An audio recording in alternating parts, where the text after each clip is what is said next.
Hello friends, welcome back to my another new video. So friends, आं नोंथांमोननो दिनैनि बे भिडिअ'नि जानाखि NSP Scholarship यानिखि नेशनल स्कलारशिप पर्टेलनि सोमोन्दै खोन्थानो सानो आरोखि ना। स' जाय स्टुडेन्टसफ्रा मा आन्डार ग्रेजुवेटनि स्टुडेन्टस स' बिथांमोना माने स्कलारशिपखौ लानानै माने गोबां स्टुडेन्टसफ्रा कनफिउस जानानै दं आरोखि ना। स्कलारशिपा माब्ला हाबगोन ना हाबोब्लाबो माब्ला हाबगोन बेंक एकाउन्टआवहाय राङाहाय स' बेखौ लानानै मा गोबां स्टुडेन्टसफ्रा गोनो गोथो एबा कनफिउस जानानै दं आरोखि ना डिउ टु लकडाउन लकडाउन एबा डिउ टु COVID-19 COVID-19 नि थाखाय माने एसे लेटबो जाबाय आरोखि ना देग्लायहाय प्रिभियास इयाराव नायनो थाङोब्ला माने 2020 नि माबायाव हाबदोंमोन 2020 निफ्राय 2021 सिमनि गेजेराव हाबजोबदोंमोन आरोखि ना 2020 नि डिसेम्बरनिफ्राय हाबदों प्रिभियास इयारनि स्कलारशिपआहाय 2020 नि डिसेम्बरनिफ्राय हाबनानै बिदिनो जानुवारि फेब्रुवारि बिदिनो मार्चसिम हाबदों आरोखि ना जायखिजाया स्कलारशिपआ मोनथाम किस्तिसिम हाबदों आरोखि ना स्कलारशिपआ खनसेनो हाबजोबा माने किस्ति हिसाबै माने स्टेप मोनथामसो हाबो आरोखि ना बिदिनो माखासेखौ फार्स्ट स्टेपआवहाय माखासेखौ सोग्रोबाय माखासेखौ जायखि जाय मोनाखै बिसोरनो सोबाय आरोखि ना बिदिनो फारि फारि खनथाम स्टेपआव सोदों आरोखि ना स्कलारशिपखौ आगोलहाय प्रिभियास इयारावहाय ओमफ्राय दा बेनि उनावहाय 2021 आवथ' आरोबाव मोनसे जायनाखि स्कलारशिपखौ एप्लाइ खालामदों नङा होमबा स' बे एप्लाइ खालामनायखौथ' दा माने 2021 एबा 2020 नि गेजेराव मोननांगौ जानानै फैयो ना नङा होमब्ला दाथ' दाख्लै हमनानै लायोबा माने प्रिभियास इयारनिखौ नायनो थाङोब्ला 2021 निनो दाख्लैनि बे थांनाय डिसेम्बरावनो मोननांगौमोन आरोखि ना नायनो थाङोब्ला डिसेम्बर दाथ' मोननांसिगौमोन दाथ' नै फेब्रुवारि मार्च नै दा मार्च सोलिगासिनो दा मोननांगौमोन आरोखि ना स' दा गोबां स्टुडेन्टसआ कनफिउस जाना दं आरोखि ना माने मोनगोन ना मोनला स' आं नोंथांमोननो गुड निउसखौ नोंथांमोननो शेयार खालामनो सानो आरोखि ना स' स्क्रिनाव नायनो हागोन नोंथांमोना बेनो जाहैदों मा आंनि माने आंनि सासे फ्रेन्डनि जायनाखि स्कलारशिपनि पेमेन्ट स्टेटास आरोखि ना माने आन्डार प्रसेसिं जाबाय आरोखि ना उइथ बेंक फर पेमेन्ट माने पेमेन्ट जानो थाखाय माने बेंकजों जायनाखि बेंकजों माने आन्डार प्रसेसिं सोलिनानै दं आरोखि ना दा मा माने नायनो थाङोब्ला बेयो मा हमना लादो मेबि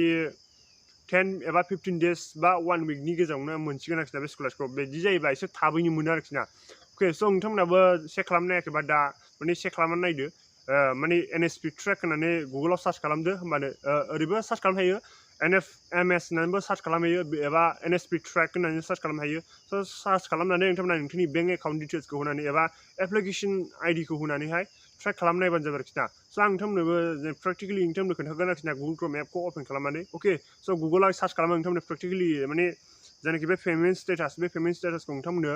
खोन्थागोन आरोखि ना माने स्कलारशिपआ माने हाबोब्लाबो मा एसेबाबो उन सिगां जायो आरोखि ना माने खनसेनो हाबजोबा आरोखि ना आरो सोरबा स्टुडेन्टसफ्राथ' मोनगुबै मोनथारा आरोखि ना आरो सोरबा स्टुडेन्टस बे मोनबाय थाग्राया स' मोनखायोआनो होमबाबो मोनोब्लाबो मा एसेबाबो उन सिगां जायो आरोखि ना स्कलारशिप हाबनायाहाय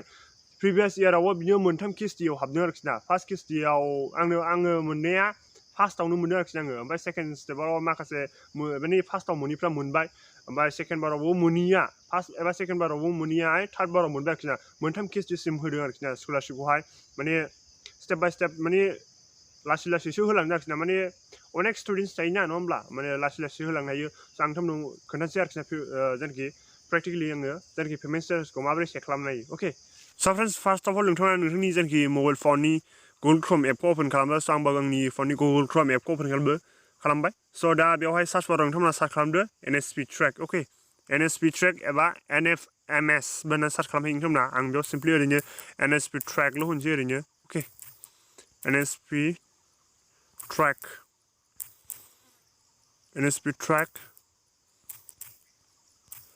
NFMS बो होननानै सार्च खालामनो हागोन नोंथांमोना एखे बाथ्रा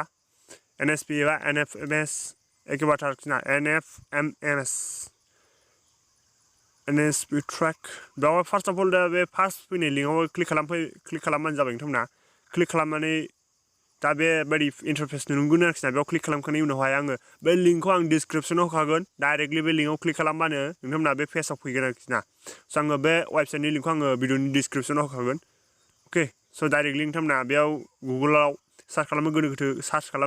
गोनो गोथो मोनदोंब्ला मा बे लिंकआव क्लिक खालामनो फैनो हागोन आरोखि ना स' बेवहाय मोननै स्टेपै नोंथांमोना नोंथांनि स्कलारशिप स्टेटासखौ नोंथांमोना चेक खालामनायनो हागोन बे जाहैदों मा bank account number bank account name आरोबा बेंक एकाउन्ट नेम होनानै बेंक एकाउन्ट नाम्बारखौ होनानै मा बेयाव सार्च खालामनानै नायनो हागोन आरोखि ना नोंथांमोना स' आरोबाव दं बेवहाय होनाय दं मोनसे जाहैदों मा एप्लिकेसन आइडि जायनाखि नोंथांमोना स्कलारशिप एप्लाइ खालामनायाव मोननाय जायनाखि रिसिप्टथ' मोनो ना नङा होमब्ला बे रिसिप्टआव थागोन मोनसे एप्लिकेसन आइडि स्कलारशिपनि बे एप्लिकेसन आइडिखौबो होनानै बाव मा नोंथांमोना पेमेन्टखौ जेनाखि पेमेन्ट स्कलारशिपनि पेमेन्ट स्टेटास एबा जेनाखि स्कलारशिपनि स्टेटासा मा रोखोमै जानानै दङ स' नोंथांमोना बे स्टेटासखौ बे सिस्टेमैबो चेक खालामना नायनो हागोन आरोखि ना स' आंथ' बेयाव मा आङो बेंक एकाउन्ट नाम्बारजों आङो माने चेक खालामना नायनोसै आरोखि ना ओरैनो स्टेट बेंक अफ इण्डिया नालाय स्टेट बेंक अफ इण्डिया होबाय आङो फार्स्टआव फैखागोन स्टेट बेंक अफ इण्डिया आं बेयाव एकाउन्ट नाम्बारखौ सिम्पलि होनोसै आं अलरेडि टाइप खालामखानाय नालाय बेयाव ओंखारफैबाय आरोखि ना बेयावहाय बे केपचाखौ ओरैहाय बेयाव वार्ड भेरिफिकेसन बे बक्सआव एन्ट्रि खालामदो बे केपचाखौ नायनानै जेरै दं जेरै दं बेवहाय EC6B9A अके स' बेनि उनावहाय सार्चआव क्लिक खालामदो सिम्पलि स' फ्रेन्ड्स दा नोंथांमोना जेनाखि बे सार्चआव क्लिक खालामनाय लोगो लोगोनो बेबायदि इन्टारफेस नुनो मोनगोन आरोखि ना नोंथांमोना स' बेवहाय नायबानो जाबाय ओरैहाय नैबे गाहायनानो आरोखि ना under processing with bank for payment okay so under processing with bank for payment so payment जेनाखि बे पेमेन्ट जेनाखि स्कलारशिपआ नोंथांनि बेंक एकाउन्टआवहाय डिप'जिट जानो थाखाय बेंकजों आन्डार प्रसेसिं सोलिनानै दं आरोखि ना दा स' दा बेबायदिनो आरोखि ना नोंथांमोनाबो मा बेबायदि स्टेटासा बेबायदि देखायदोंब्ला नोंथांमोनाबो मोननांगौआ माने आसा दंसै आरोखि ना थाब मोनगोन ना स' आङो बेवहाय आंनि जेनाखि एनादार बेंक एकाउन्टखौ आं नोंथांमोननो खोन्थानि बेवहाय स्टेट बेंक अफ इण्डिया मा अबस्थायाव दं मोनसेया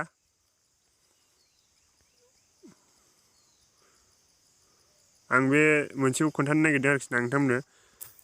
केपचाखौ एन्टार खालामो 534679 अके सार्च केपचा होननाया मेट्च जायाखैमोन ओंखायनो बिदिनो जादों मोजाङै नोंथांमोना बे केपचाखौ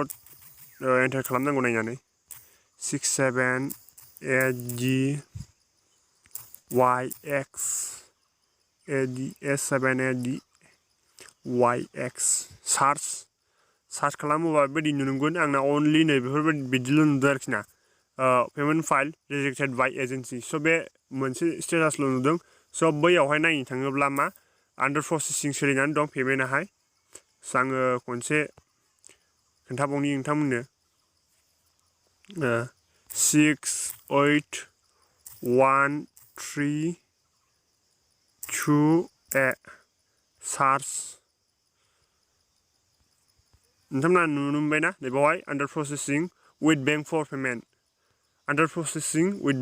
पेमेन्ट अके स' नोंथांमोनाबो बेबायदि स्टेटास नुवाखैबा बे जेनाखि under processing with bank for payment बेफोरबायदिया नोंथांनि जेनाखि स्टेटासाव श' जायाखैबा नोंथांमोना खुनु टेनसन लानांगौनि गोनांथि गैया एबा गोनो गोथो जानांगौनि गोनांथि गैया